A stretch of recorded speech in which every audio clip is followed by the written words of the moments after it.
Welcome to United States Navy ships, sailors, and submarines. I am your host, Dougie Fearless, and we thank you for joining us today. Please enjoy today's content, and we will see you again real soon.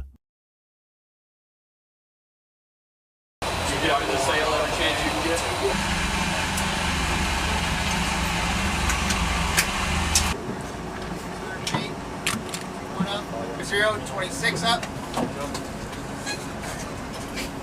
8.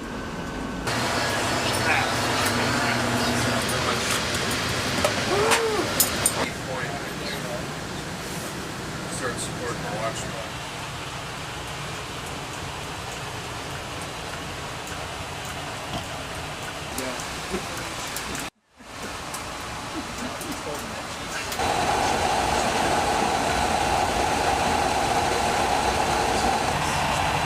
Equalizing to correct.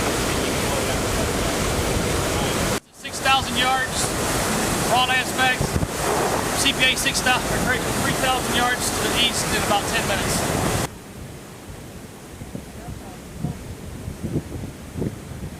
Right here, and my job is to manage, yes, besides getting shined in the face with a flashlight, managing contacts for our fine officer of the deck here, Lieutenant Van Olst.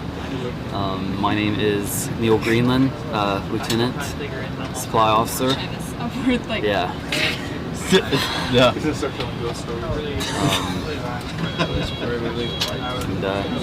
Yeah, I might regain night vision again sometime tomorrow after having that bright flashlight shine in my face.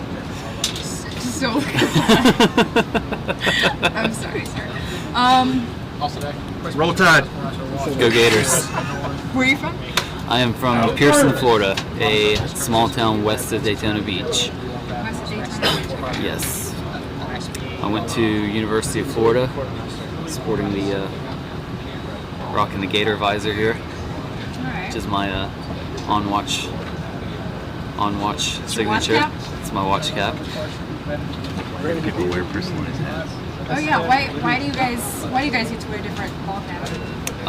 It's I guess this is a sub thing. It is a sub thing. Yeah, it's a sub thing.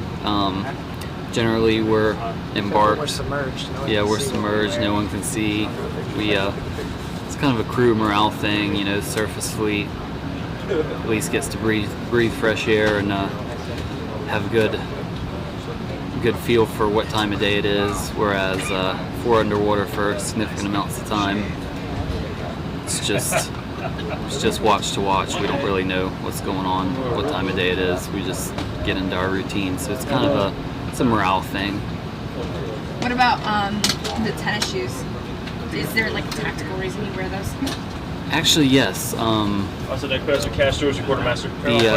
The rubber-soled shoes are a little more quiet walking around. So our primary, the way we get caught as a submarine is noise, and you wouldn't think about it, but if we get close to something and we're running around with heavy-toed shoes, it could potentially put out a sound transit. It could allow us to get picked up. What's like the craziest thing you've ever seen somebody wear underway? That would definitely be Petty Officer Jorgensen's silk sleeping robe. It reminds me of something Hugh Hefner would wear. It's very interesting. What about as far as like hats and tennis shoes, since those are kind of like a part of your, like more of your everyday uniform? Do people really like to jazz it up with the footwear and the headgear and stuff? I wouldn't say too much. You know, foot gear, it's pretty much limited to boat shoes and tennis shoes. And then the bulk of the headgear I've seen is, you know, for example, my college alma mater, other people's favorite college or pro teams, and then just other kind of stuff people wear, I guess. Are there any like official rules regarding hats and shoes? what if I wanted to wear like a neon hat with like a duckbill on it? Would that be authorized? I don't know if the duckbill would be authorized. That's kind of a judgment call. Kind of leave it up to the Master Chiefs to police that. How long have you been with the ship, sir? I checked on board July of last year. So from July of last year to a few weeks before commissioning, what is it been like to kind of see the ship transform and people kind of joining it? It's been an interesting process. We definitely, when I first got here, you couldn't really move around anywhere very comfortably. The boat was sitting in a building on blocks. There was, for example, in a space this big, there would be 20, 30 guys working, equipment everywhere, putting the boat together, and then now we're out to sea, driving around. It's a fully functional warship, and it's been really neat. They all the crazy technology and technical details that go into building this thing, you'd never think they could turn it around that fast, but we've gone from sitting in a building with a big hole cut in our side for access for the workers to now we're transiting on the surface off the coast of Florida, and it's really cool. What do you think it'll be like after the ship is commissioned? I mean, I know you guys kind of had like the life cycle and stuff leading up to your first deployment, but do you think it'll feel any different for the crew and kind of like what you guys do operationally? I think we'll definitely feel a little more like a naval unit once we've got USS in front of our name, as opposed to a PCU, pre-commissioned unit. And I think everyone's real excited about that, and it'll be a problem for all of us. What does it mean to you to be like part of this submarine and be a plane owner? It really means a lot. Like I say, the 30 years from now, 40 years from now, when they decommission this submarine, there's going to be that plaque showing all the plank owners, the first crew who ever took her to sea, and that's real special for me and I think for everybody else too. Do you have anything else you'd like to add? Anything else you'd like to say about the ship? Just go Minnesota, and happy to have you on board, and we're all really excited to commission here in a few days or a few weeks, and be part of the real Navy. Thank you, sir. Thank you. All right. Can you say your first and last name? It's Randy Mixon, M-I-X-O-N. Can you spell it last name? M-I-X-O-N with an N. What are you doing here? I'm currently the co-pilot, which my primary job is to shift water around as we need it from tank to tank, run the ventilation system, do different things of that nature. Okay. How long have you been with the ship? About a year and a half now. A year and a half. So where was the ship when you first joined the crew? It was still in the building in 3 pieces. It was, different seeing it go from shifting around from 3 pieces to operating it now. What are you looking forward to as far as the commissioning in a few weeks? Just being able to get out and become a real submarine. I mean, we're kind of doing our job now, but it'll be nice once we're out and we're commissioned and go out and do good things. How many other boats have you been on? 3 previous ones. So this is your first Virginia class? Yes. How is this different than your other boats? It's way more advanced as far as the electronics side. Where we had, for signals, Filename. where we had a lot more valves and things that you would operate, now it's a lot more computer screens, things of that nature. So it's getting us a little bit more advanced. Well, they whenever they answer turns Overall, for 6 the knots. boats generally act and do the same things. It's just this is way more advanced as far as the electronic side of it. Would you say that like back in the day you had more people doing different things, and now you have kind of like systems and machines doing things? In some aspects, yes. Others, I mean, we still have basically the same amount of people on board. Co-pilot.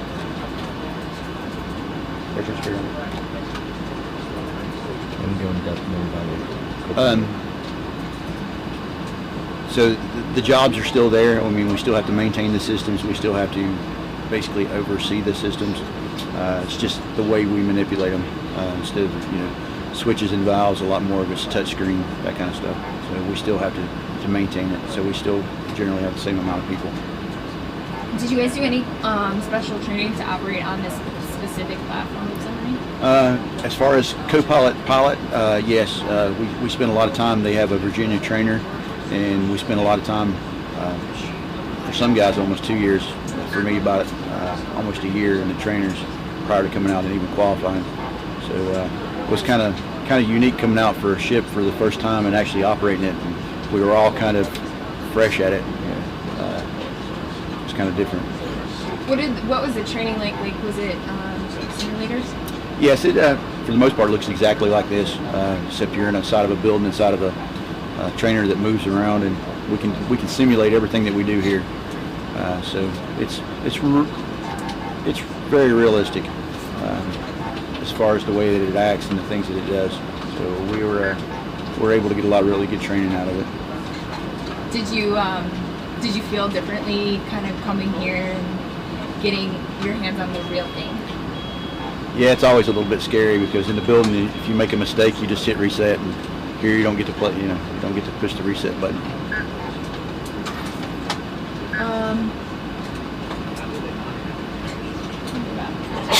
I didn't know if we could just touch back on He is in the bridge, sir. Let your miss is in the bridge too, troubleshooting.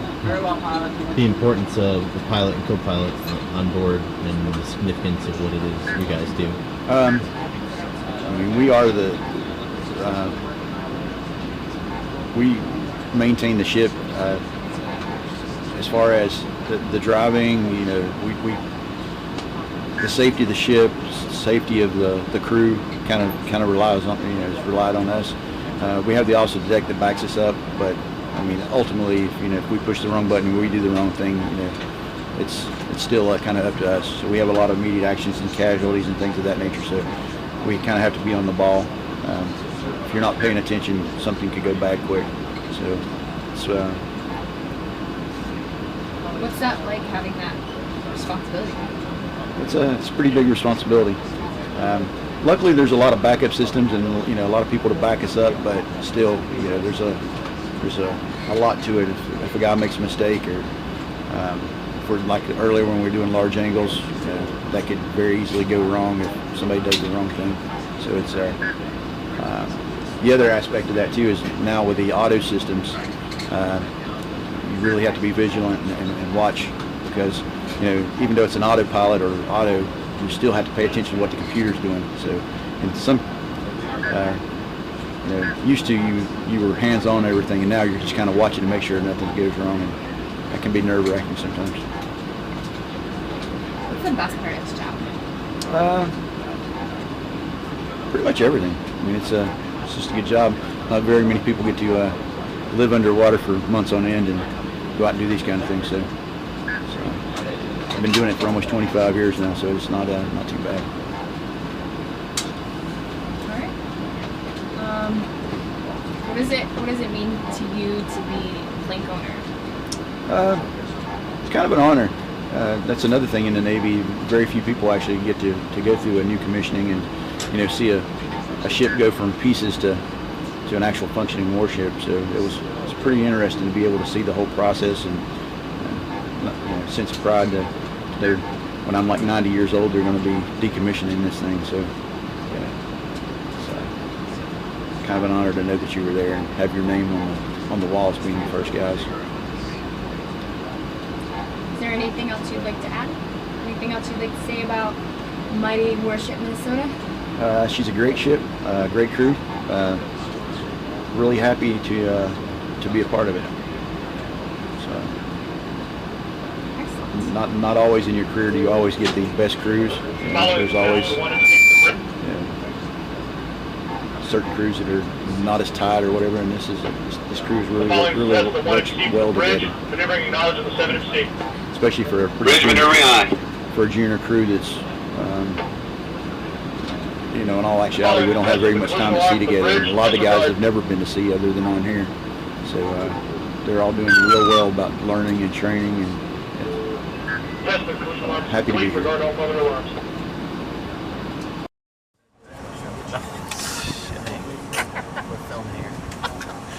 Children's show. Yeah. Dirty old code.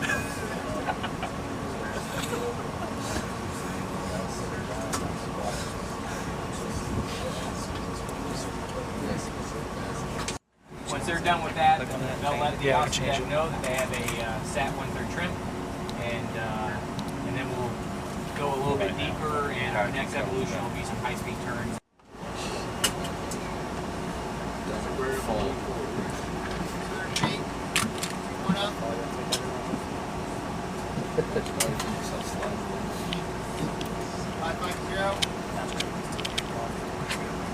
Five 550, 26 up.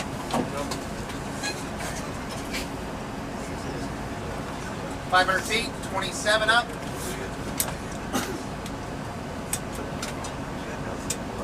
450, 27.3 up.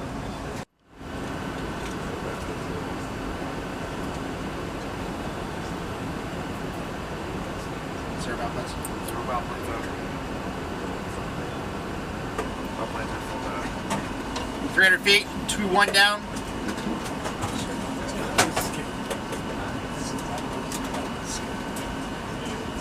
350, 24 down.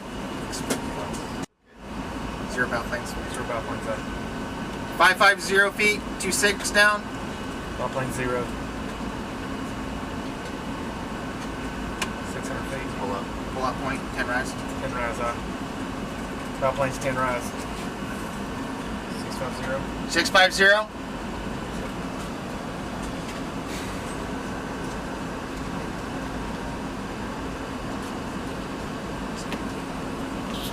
So 700 feet.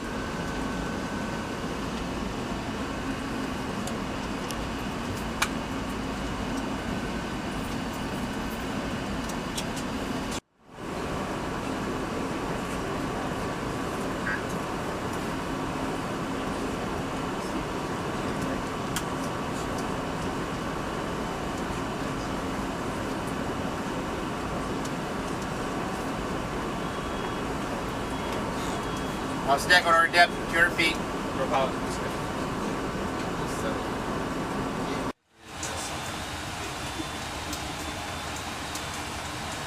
are you doing with the sign? Hey, what are you ready to do with the sign? Why take it down?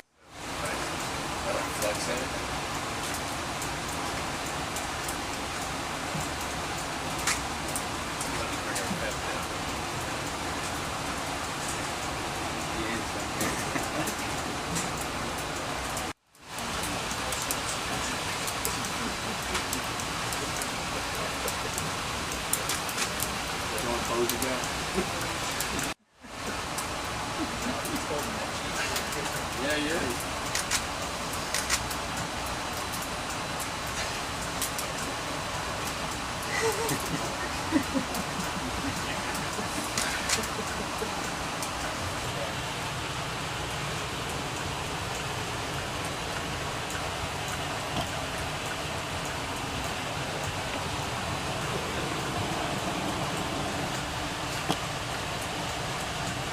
Guess his legs. Very inventive, I thought. Right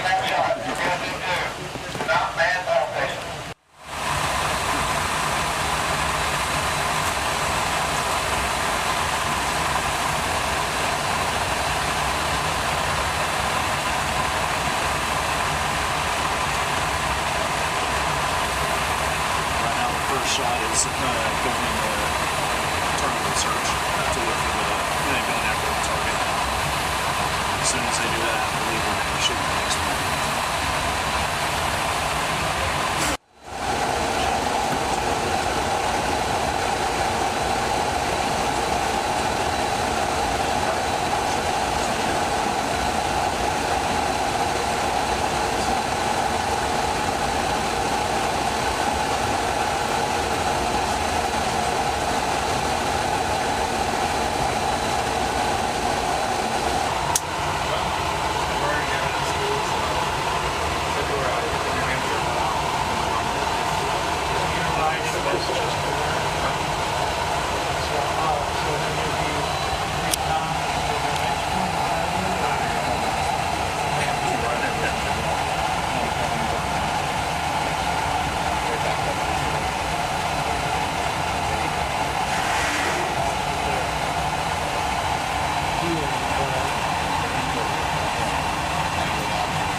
put my knees down.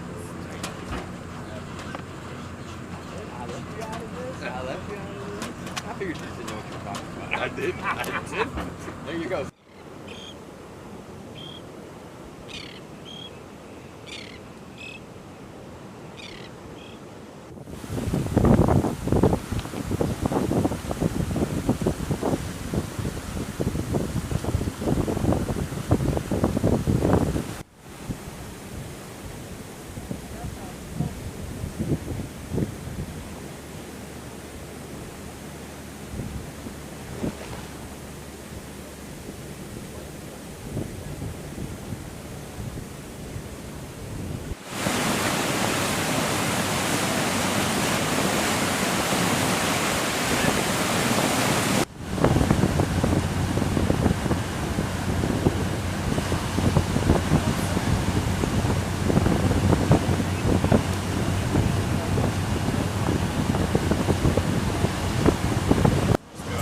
It's video.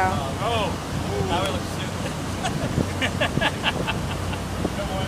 You were dancing on TV in Minnesota, too. That's true. Videos worth 1,000 words in the game.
EPA will be 3,000 yards, bearing 030, 0 minutes, recommend maintain course speed.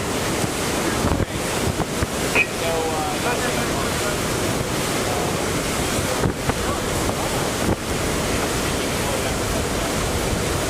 6,000 yards, broad aspect, CPA 3,000 yards to the east in about 10 minutes.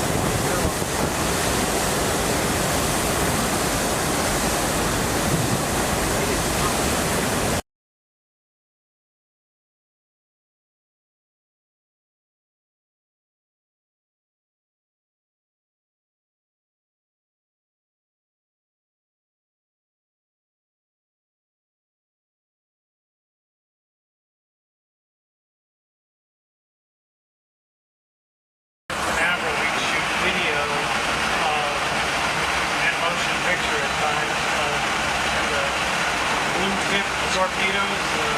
Need some more light in there? People, and you can kind of see, looks like they're doing some checks or whatever.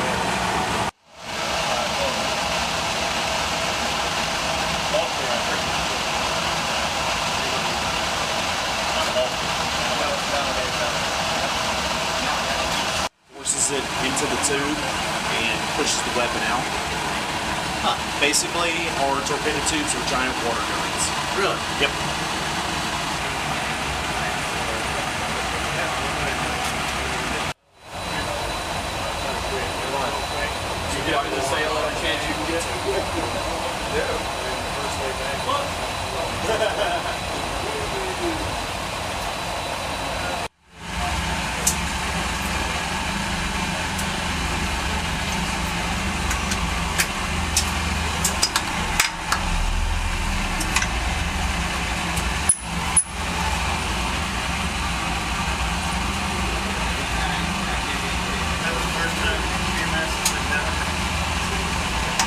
Thanks, Doc.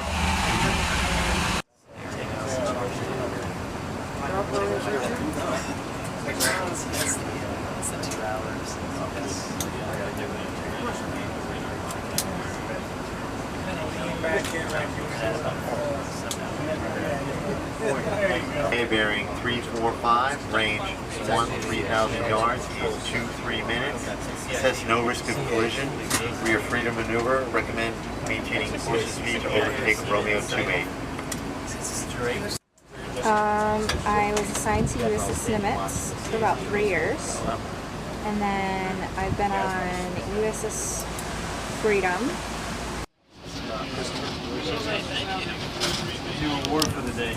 No, I'm doing a hell of a job. I tell you.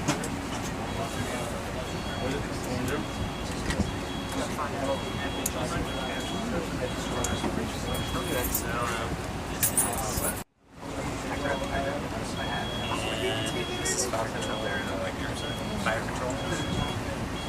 Their job is to take the data from sonar. And we're on a moving ship. In order to open CPA to Romeo 2A and dogleg the next turn. AKA slugs.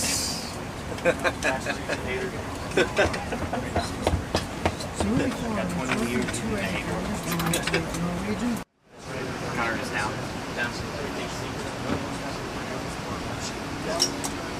Attention and control, designated Romeo 2A to contact of concern. There it is. There you go. Bam. He's 13,457 yards away, so it's almost 7 miles. Nice. I got on a plane one time coming off one of these submarines. I sat down next to a little old lady being he's 12,937 yards away. You just use this button right here, and you can scroll around the whole ship, and you can go up, down, scroll around, and you're good to go.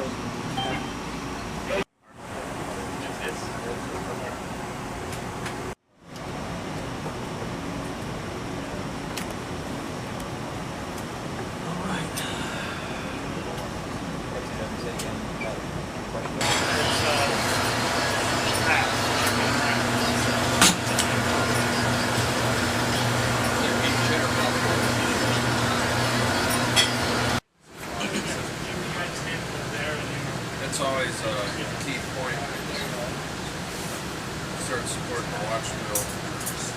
The difference between an officer and a license plate. Oh, so around that?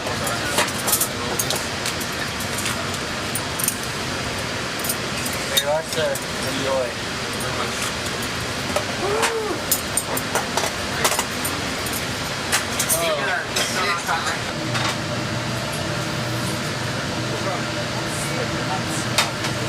Wired, so hold on.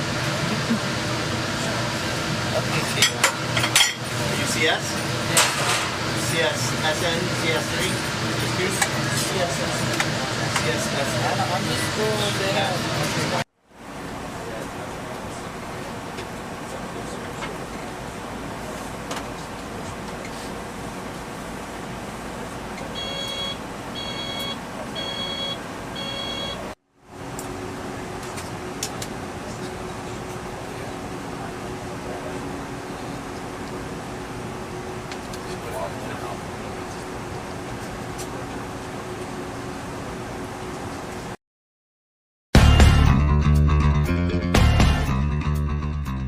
We thank you from the bottom of the deep blue sea for sticking around until the end of this video. If you enjoyed today's content, then please do us a solid and smash the like button and consider subscribing to our channel. As always, if you have served in the United States Armed Forces, we thank you for your service, and we acknowledge that if not for your sacrifice, this channel would not be possible, and we salute you.